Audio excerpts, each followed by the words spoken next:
She was not born in an age of miracles, but in a century of chaos. France was a land soaked in blood and doubt, where kings hid in castles and destinies were decided not by divine signs but by blades, tributes, and betrayal. And yet, in this murky fog of fear and defeat, in the village of Domremy, a girl was born, slender, unremarkable, with eyes that, as they would later say, burned even in the dark. Her name was Joan. Her home smelled of bread and manure. Her father, Jacques d'Arc, was a peasant like thousands of others, with calloused hands and a gaze forever fixed on the soil. Her mother, Isabel, was a woman with heavy eyelids, whose fate allowed her to bear children but not to dream. In that house, no one discussed theology or pondered the fate of monarchies.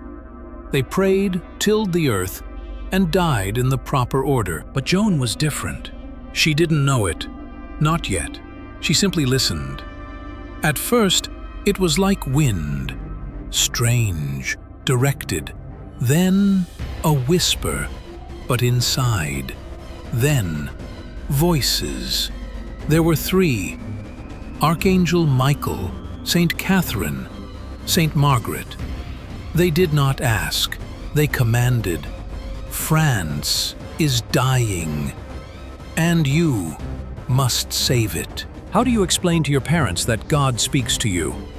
How do you not lose your mind when you, a 13-year-old peasant girl, suddenly become a soldier in the eyes of an invisible heavenly host? She tried to stay silent, to hide it, but the voices would not stop. And one day she understood. They would not be silenced. So she must go. While France was splitting apart, Joan was preparing. Her path to the army began not with a sword, but with a wall. A wall between her and the rest of the world. They called her mad, a liar, a heretic, but not those who looked into her eyes. They say Captain Robert de Baudricourt, the military commander of Vaucouleurs, laughed when she was brought to him. But he fell silent after 15 minutes. She didn't plead. She declared, "God is speaking. The king is not crowned. France is dying. And you, Captain, will be the one to send me to the Dauphin." She received weapons without lifting a blade, received a horse without knowing a saddle, received soldiers without knowing formation. When she arrived at the court of Charles VII, he decided to test her. He hid among the courtiers, changed his clothes, and ordered his servants to guide Joan into the hall. She entered, looked around, and went straight to him. "My lord," she said. And he, the Dauphin, the future king of France, for the first time in years felt not just hope, but certainty. The kind born not from diplomacy, but from faith. Charles did not believe at once. He sent Joan to be interrogated by theologians, by bishops. They tormented her as they would a witch, and found nothing except boldness and light. France, dying in 100 years of war, suddenly fell to its knees before a peasant girl. Orléans was surrounded. English garrisons stood like iron fangs, sunk deep into the flesh of France. People said the city would fall, as others had. But on the night Joan rode into Orléans under a banner of lilies and the name of Jesus, the walls did not crumble. They seemed to breathe. She was no strategist. Her battle knowledge was the voice. Go forward. And she did. The commanders, old, worn out, with cynicism etched into their skin, argued at first, then obeyed. Because wherever Joan went, dust and faith began to rise. She didn't just win, she turned the tide of war, like the wind turns banners. At Orléans, she stormed bastions thought impregnable, in armor, shot with arrows, wounded. She never left the field. Soldiers said, if Joan is not afraid of death, then death must be afraid of her. France was coming back to life. Cities opened to her, Victories became habit. With every battle, her voice grew louder. But not in her head, in the country. When they called her the Maid of Orléans, she did not smile. To her it was not glory, it was a cross. The coronation took place in Reims. Solemn, almost by all the canons, but in an atmosphere where joy was mixed with something more. From a strange moment, Joan did not stand behind Charles VII, but above him, not physically, spiritually. She was neither of royal blood, nor a commander, nor even a nun. But when Charles VII stood before the altar, when the crown descended onto his head, he did not first look at the bishop, but at her, at the peasant girl who had led him through mud, blood, and doubt, straight into the sacred anointing of monarchy. Joan knelt. She did not consider this a victory. For her, it was just another step commanded from above. When asked what she now desired, she answered simply, "That the Lord allow me to go home and return to my family. I have done what I was meant to do." But kings do not release prophets, especially when they doubt their own power. Charles VII did not say no, but he didn't say yes either. He knew that if Joan left, his aura would vanish as well. Too much in him rested on her. It was too terrifying to once again be alone. And the enemies were not sleeping. The English hated her. She had changed the rules of the game. She didn't just defeat them. She did so in a way that made their theologians tremble. A woman, a peasant, under a banner they considered their own. Their allies, the Burgundians, began the hunt, not just for a commander, for a symbol, for a miracle. In the spring of 1430, Joan led a force to aid Compiègne, a small town, a great threat. She knew it was a trap, but the voice inside her did not go silent. Go. So, she went. They were waiting, like hunters who know the habits of their prey. Her horse was wounded. She fell. The Burgundian soldiers closed the ring. When they captured her, she did not scream. She did not resist. She looked her enemies in the eye and stayed silent. They called her a witch, a temptress of the devil, a sorceress. But the chains on her hands were all too real to be fantasy. She hoped the king would ransom her, as he had done for others. He did not. Joan of Arc was sold for gold, like a commodity, like a trophy, like a ghost they wanted to turn to ash. The trial was held in Rouen. It was not a trial. It was an execution stretched over weeks. Bishop Pierre Cochon, a man loyal to the English, led the process. The goal was not to seek truth. The goal was annihilation. Joan was given priests, but not ones who prayed, ones who searched for weakness. They questioned her about the voices, about God, about her clothing, about symbols. They were not concerned with doctrine, only with the fear she had ignited. She answered, simply, with dignity, with a clarity that made even the judges lose their composure. They tried to trap her, to catch her in contradictions. She did not yield. "Do you submit to the church or not?" they asked. "I submit to God," she replied. It wasn't defiance, it was truth, spoken with such force that the scribe's hand trembled. They didn't break her right away.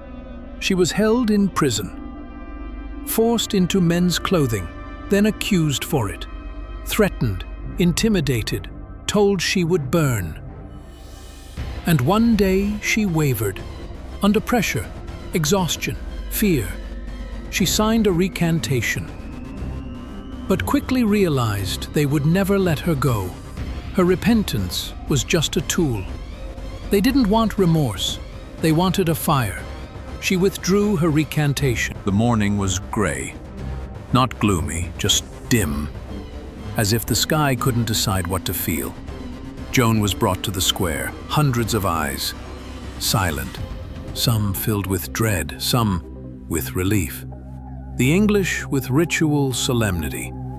She did not walk like a condemned woman. She walked like a saint. In a linen shift, with a shorn head, her face calm, almost without emotion. Only her lips moved in prayer. They tied her to the stake, her hands folded, the wood stacked neatly, not like fire but like a message. The executioner looked away.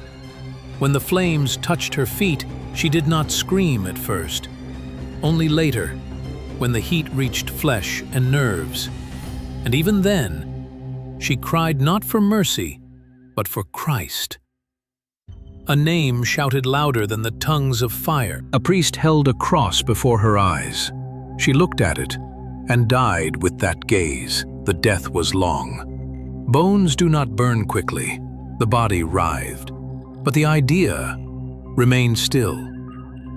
When the flames died down, the English ordered her remains burned to ash, so no relics would survive, no holy bones. But it was too late. The icon had already been born. 25 years later, another court, now under new authority, declared her innocent, a saint, in hindsight. And centuries later, in 1920, she was canonized. But the truth was not in the documents, nor in the declarations. It was in memory. Joan of Arc died alone, betrayed by a king, burned by enemies, crushed by the church. But she outlived them all. Because the fire that consumed her body did not silence her voice, it made it louder. When Joan's body turned to ash, England breathed a sigh of relief. They believed the end had come. The enemy destroyed, the symbol burned. But something went wrong.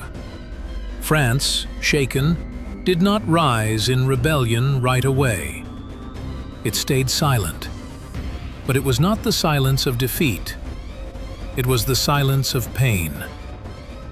Like after the death of a loved one, of whom no one speaks, because it hurts too much. But memory does not die. It matures. Soon whispers began. Not loud, not revolutionary. Just, she told the truth. She didn't lie. She died for us. Thus the seed, sown in ashes, gave its first sprout. Joan became not just a woman, but a question. And that question began to grow. There was something particularly terrifying about the way she was burned. Not out of revenge, but out of fear. They feared that if even one of her bones, one thread remained, something unstoppable would grow from it. And they were right. In 1456, Charles VII, the very one she had crowned, finally ordered a retrial. Perhaps guilt, perhaps politics, but the new process, carefully conducted, concluded. Her execution had been a judicial crime. She was exonerated. Too late, but completely. The priests who interrogated her were declared wrong. The English who supported the process, cruel, and Joan herself, a martyr. But by that time, she had already outgrown the church, the crown, and the courts. Centuries passed. Joan faded and returned, like a tide. In the 17th century, she was forgotten again. France had become an absolute monarchy, and kings had no need for rural prophetesses. The age of reason disliked miracles. But then came the 19th century. And suddenly, France needed a miracle again. Defeat by Prussia, revolutions, loss of power, uprisings, and an anxious sense that the nation was losing itself. And then they remembered Joan. Republicans called her a symbol of the people who could turn the wheel of fate without nobility or clergy. Catholics, a saint who heard God and obeyed him despite the heresies of the age. Monarchists, a hero who crowned the rightful king. Women, a sign that even a faint voice can become a weapon.